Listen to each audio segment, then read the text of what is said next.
ओम श्री गणेशाय नमः। अगहन यानी मार्गशीर्ष महीने के कृष्ण पक्ष में आने वाली चतुर्थी तिथि गणाधिप चतुर्थी के नाम से जानी जाती है। इस बार चतुर्थी के व्रत में भद्रा भी लग रही है, तो आइए जानते हैं चतुर्थी कब है, व्रत कब रखा जाएगा, चंद्रोदय का समय क्या रहेगा, व्रत कब खोला जाएगा, भद्रा काल कब से कब तक और भद्रा का वास कहाँ रहेगा। चतुर्थी तिथि 8 नवंबर शनिवार को सुबह 7:33 से शुरू हो रही है और चतुर्थी तिथि का समापन होगा 9 नवंबर रविवार को सुबह 4:25 पर। ऐसे में उदय तिथि के अनुसार और चंद्रोदय के समय के अनुसार 8 नवंबर शनिवार को ही चतुर्थी का व्रत रखा जाएगा। साथ ही कुछ जगह पर इस दिन सौभाग्य सुंदरी तीज भी मनाई जाएगी, जिसमें भगवान शिव और माता पार्वती जी की पूजा का विधान है और चतुर्थी तिथि चौथ माता और विघ्नहर्ता भगवान गणेश जी को समर्पित होती है। 8 नवंबर शनिवार को ब्रह्म मुहूर्त सुबह 5:04 से 5:52 तक रहेगा। सूर्योदय होगा सुबह 6:40 पर। सूर्यास्त का समय शाम 5:40। भद्रा इस दिन सुबह 7:32 तक रहेगी और भद्रा का वास स्वर्गलोक में रहेगा।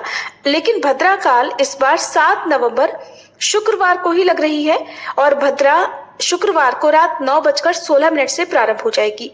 भद्रा का वास जब स्वर्ग लोक में होता है तो ये पृथ्वी लोक पर अशुभ नहीं मानी जाती है। खास तौर पर पूजा पाठ संबंधी कार्य आप भद्रा में कर सकते हैं। प्रातःकाल पूजा आप सुबह 5:20 से 6:38 के बीच में कर सकते हैं। शाम की पूजा शाम 5:31 से 6:50 के बीच में कर सकते हैं और इस दिन राहु काल सुबह 9 बजे से 10:30 बजे तक रहेगा, जो कि अशुभ मुहूर्त माना जाता है। और 8 नवंबर शनिवार को चंद्रमा को अर्घ देने और व्रत खोलने का समय रहेगा रात 8:21।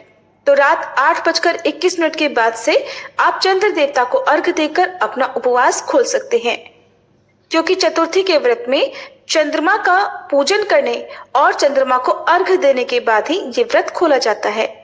और इस बार चतुर्थी के दिन बहुत ही शुभ योग बन रहे हैं, जिसमें शिव योग शाम 6:32 तक रहेगा। बाद में सिद्ध योग प्रारंभ हो जाएगा।